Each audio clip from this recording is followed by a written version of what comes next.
The box is secured with a padlock. I won't be able to open it without a key.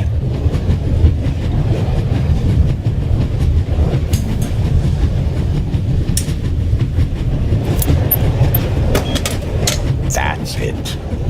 There we go. This should help.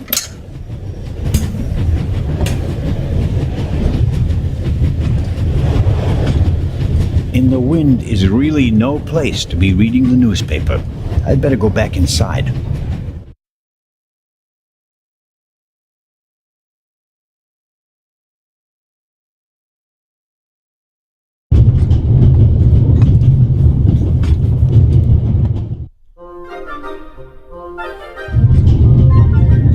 Let's see if there's any news. Blah, blah, blah, blah. Eye of the Sphinx. One of two priceless jewels. Extraordinary pure ruby. 2000 BC, etc., etc. Old news. And here, shocking burglary. Professional thieves surprised by museum guard Charles Langley and Constable Robert Oliver of Scotland Yard. Explosion? Not really anything new. One of the two eyes of the Sphinx, a ruby that's nearly 4,000 years old, was stolen from the British Museum. The burglar was surprised, but managed to escape with his loot without being recognized. That's the official story. But it says nothing about Legrand and the second eye. A story about the upcoming Oscars and Cleopatra's chances of winning. An incredible feat. They built the largest movie set of all time in Rome. And because of the main actress's many illnesses, several changes of director, and months of delays, cost shot to over $40 million. The most expensive movie ever made. A record never to be broken. John Surtees won the Formula One World Championship for the first time on Saturday. He also won the World Championship in motorcycle racing from 1956 to 1960, making him the only man in motorsports to win world championships in both motorcycle and Formula One events. Not really my cup of tea. Too loud, too fast, too much exhaust. Luna's Drops, the calming herbal liqueur for women. A glass a day, it relaxes the nerves and maintains domestic tranquility. Luna's Drops, if you don't want to bother your husband.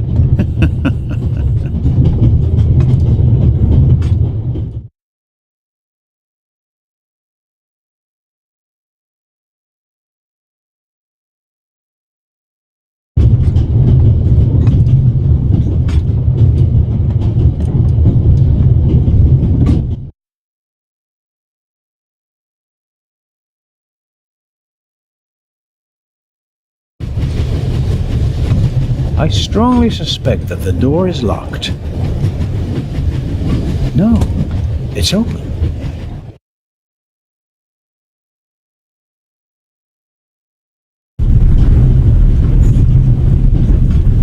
Hello? Wow. Don't move a muscle, you feathered fiend.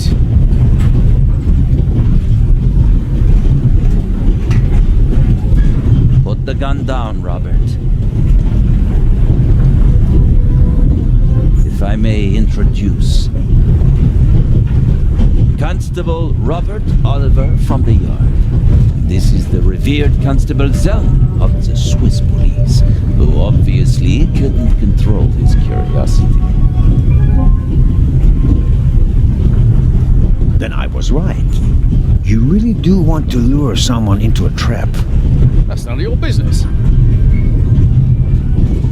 Perhaps that someone recently struck in London.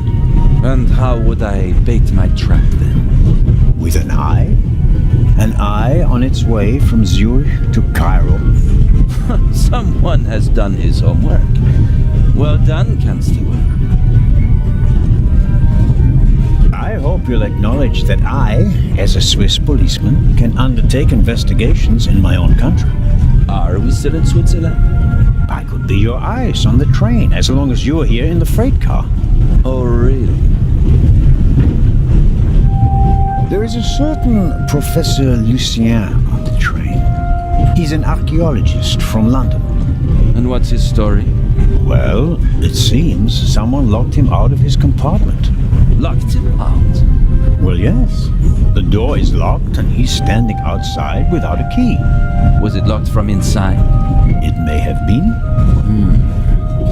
Do you think the locked door could be important? Professor Lucien plays an important role in this story. Well then, Constable Zellner, be my eyes and ears on the train and see that Professor Lucien gets back into his compartment. Report back to me when you're through. My pleasure, monsieur. Constable Robert Oliver. Is it possible that I read your name in the newspaper? Ah, could be, sir. Could very well be. Robert was there when the first Eye of the Sphinx was stolen. Why were you in the museum? Did you spot something from outside? Well, sir, I noticed that a door was ajar, which was suspicious, and it was my duty to investigate, sir. Scotland Yard gave him a commendation and assigned him to me as a liaison. A great honor, sir. Baroness von Trebitz told me about her missing purse. Baroness von Trebitz. She is financing everything, isn't she? Indeed, sir. I found the purse. David Kreutzer, a violinist from Austria, had it. Probably nothing to do with our case. All the same, good work. What do you know of this Raven's heir? He tried to blow me up. Robert, we don't know who we're dealing with yet. In any event, the new Raven is a more dangerous man than the old one. How do you know it's a man? Could just as easily be a woman. Or several men. And anyway, how do you know that it's a new Raven? Monsieur, Never mind. I go attend to the door now. Good.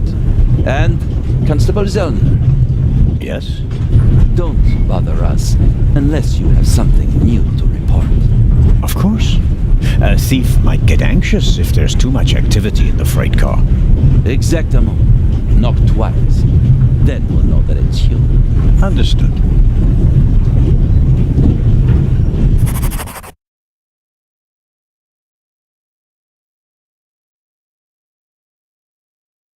An investigation on behalf of Legrand that takes me one step closer. If I can convince him of my competence, I might even be able to see this case through to the end. I have everything I need.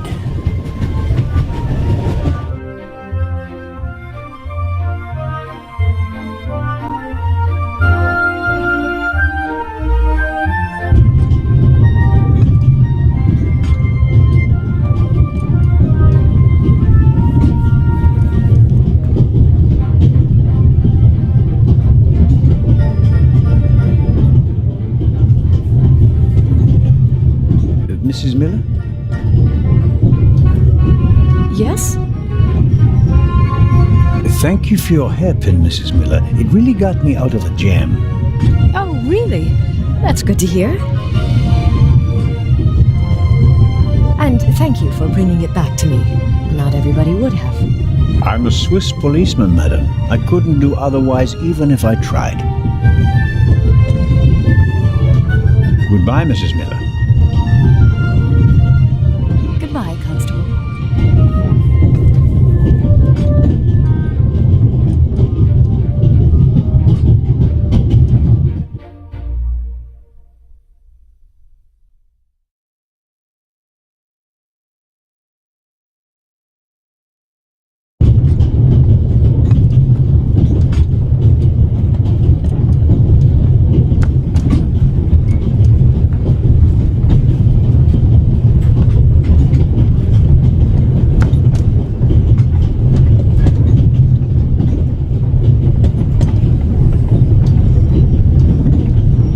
I bet I could really get a grip on the bolt with these. Well, come on then, hurry up.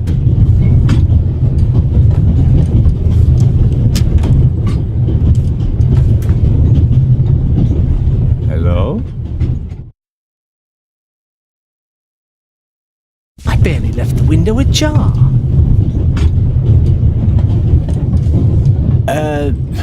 Nothing to see.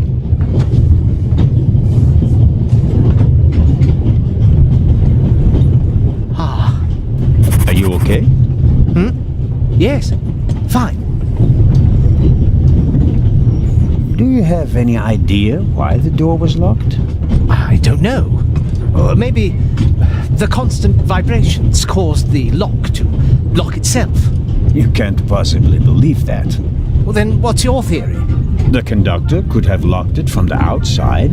On the other hand, it could have been someone here in the compartment who locked the door from the inside. Who? And where have they gone? They could have climbed out there. Who would be that insane? You tell me, Professor.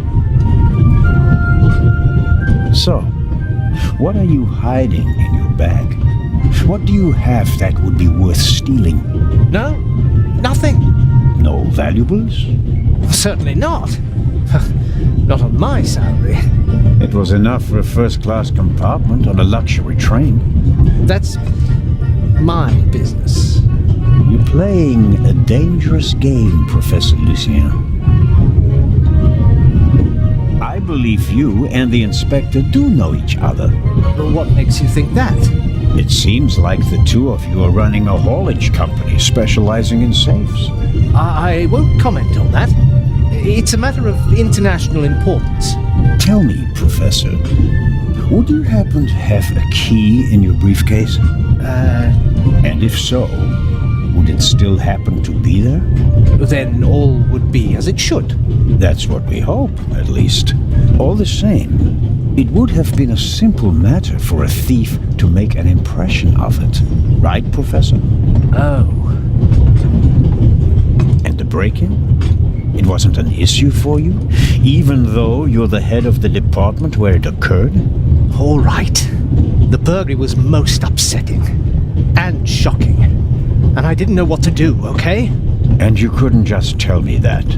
The fewer people who know about it, the better. I can't trust anyone.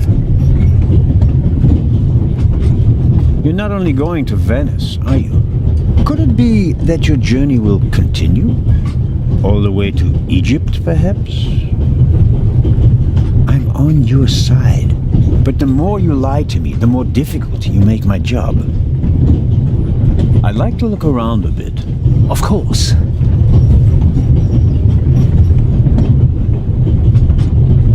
The Bible, Grimm's fairy tales, Moby Dick, and gin, whiskey, and rum. All classics. Wow. You have a very nice fountain pen. Pricey.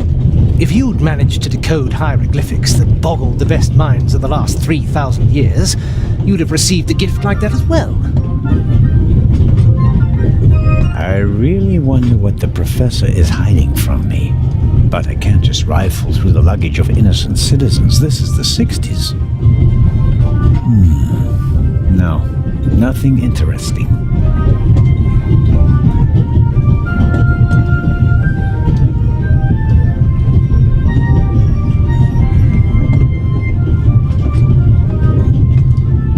What's this?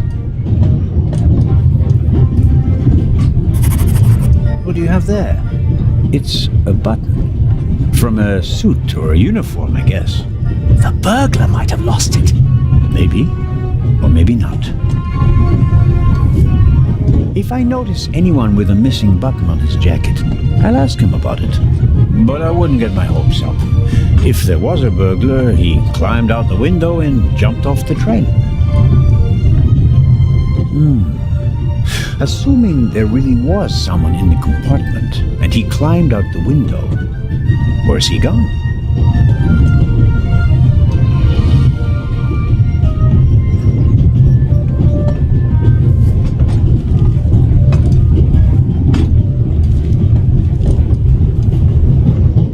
What are you doing?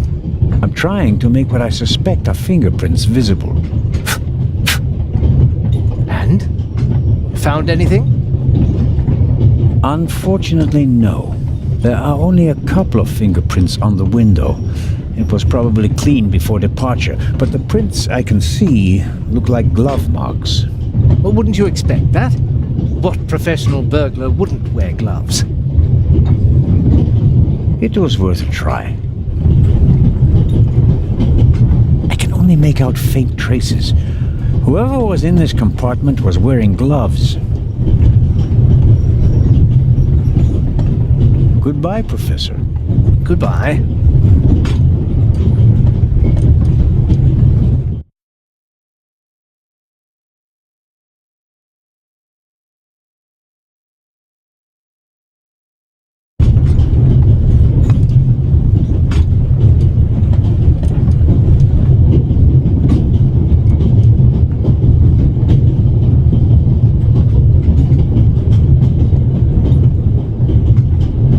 The butler, this James, seems to have escaped the Baroness.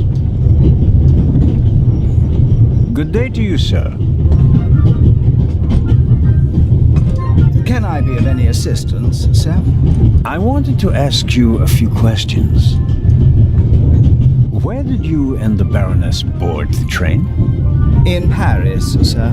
The Baroness was there on behalf of a charity that she supported for many years. So you weren't in London when they broke into the British Museum?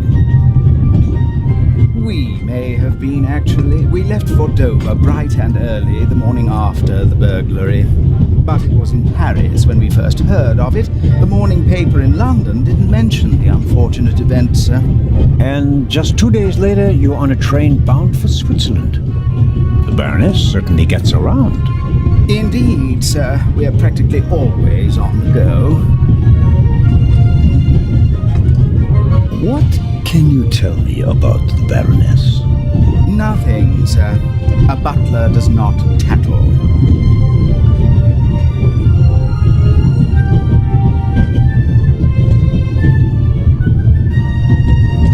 If you'll pardon a rather odd question, are you really named James? That would be a lucky coincidence in your line of work. My name, sir, is Clive Alfred Inch. Your second name is Alfred, yet the Baroness calls you James. Madam considers James to be the only forename suited to a butler, sir. Isn't butler an odd choice of career? Butler. Many would say it's a strange job. It is true that I am one of a dying breed, sir. The war claimed a generation of butlers. Have you been to war as well? Indeed, sir. I was a groom for a cavalry officer. When you British talk about war, one is never sure which war you mean. It seems the situation hasn't changed much since the 30 Years' War, has it? Shrapnel from a bomb dropped by a Fokker would not have wounded me in the 30 Years' War, sir. No, of course not. Goodbye, James. Or Alfred.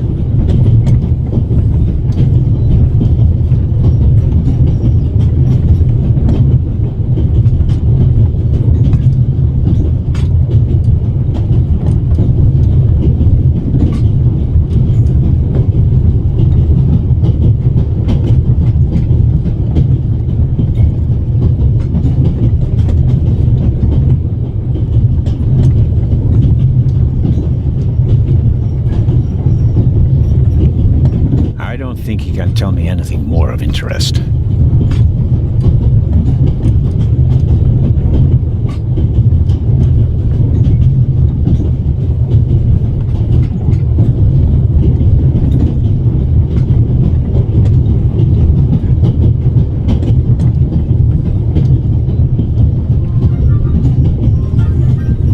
Hey, Matt. The violinist really I knew it! I'll stay here and keep an eye on him. sounds like...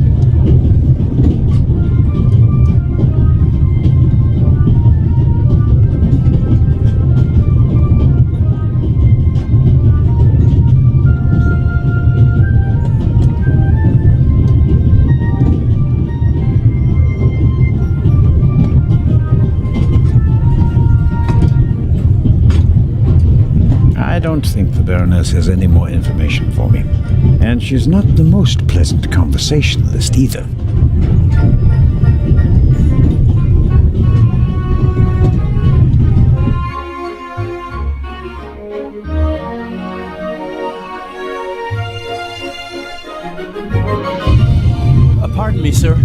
We could have used you a few minutes ago.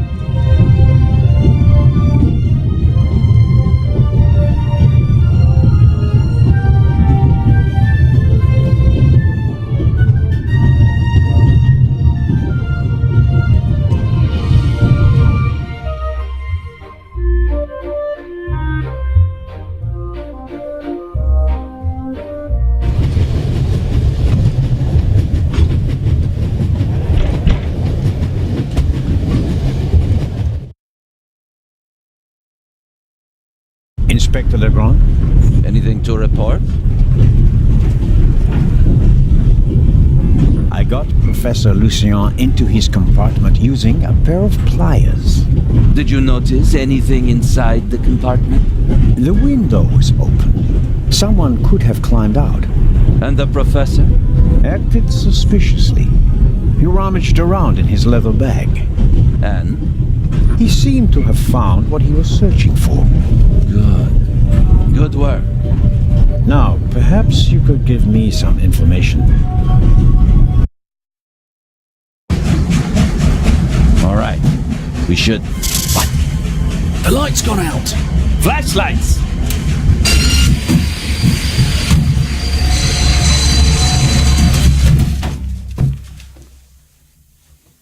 Ah! Get off me!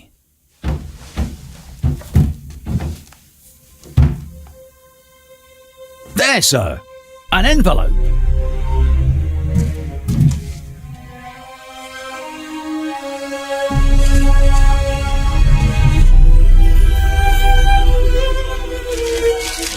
My dear Nico, you should take a closer look at the box. R. What the dickens?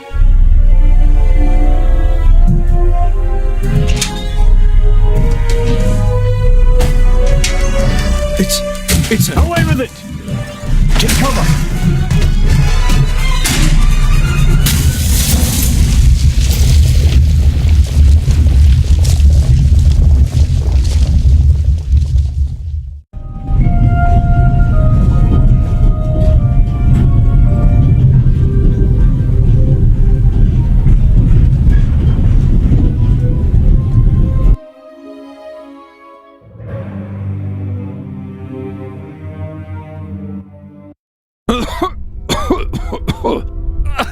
Oh dear.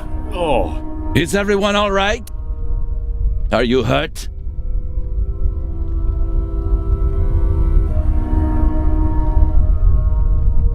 Quick thinking.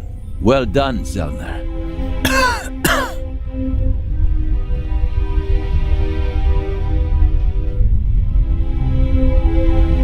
I think the tunnel collapsed.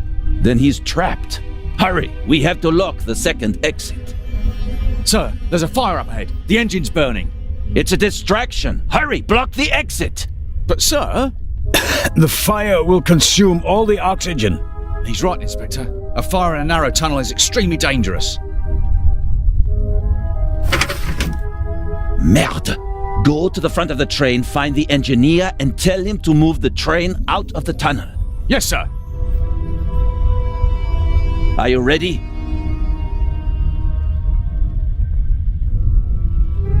You have to uncouple the freight car. You understand? I understand. I'll see to the passengers. They should all wait in the tunnel. We'll check each one in turn as they go out. Let's get to it.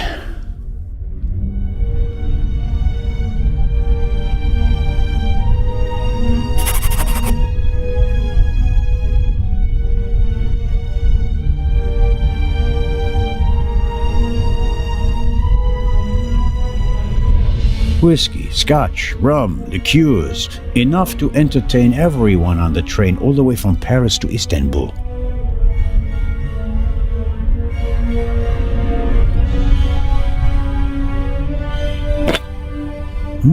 High-proof rum. Could be useful.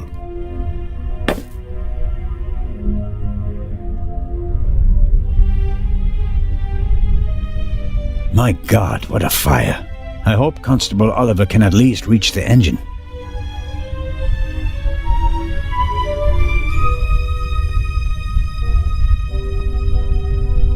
Champagne, the finest. Maybe we'll open a bottle if we get out of the tunnel alive. Until then, though, it's no use to me. Carling Black Label, a British beer.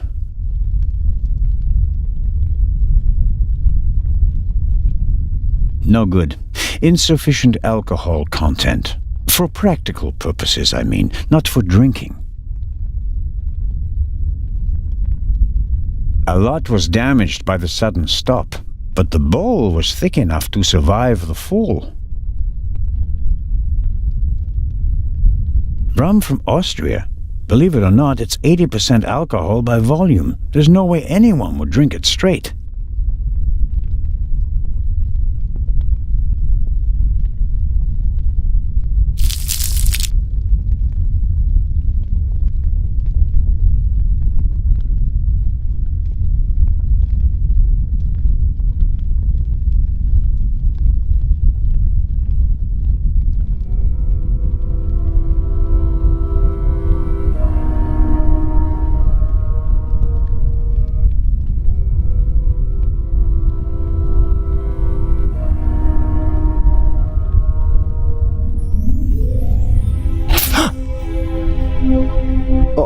Pardon me. I did not mean to scare you. What are you doing here, Doctor? Legrand asked me to check whether there are any passengers left on the train. Really? No one is here, except for me and you. Excellent. Then I will continue searching at the front. How are the passengers? They are in a state of shock, of course. The blackout and the sudden stop were frightening enough, but then the explosion, the dust. Everyone rushed for the exits. I was helping the American woman bring Lady Westmacott to safety. They are waiting outside in the tunnel. One entrance is blocked by a fire, and the other one seems to have collapsed. Did anyone act suspiciously before the explosion? Did anyone leave their seat, for example? I was the only one on the train who wasn't seated when the freight car exploded. Thank God. Otherwise, I would have been caught by the blast as well. You certainly were lucky. Perhaps I was. What happened over there?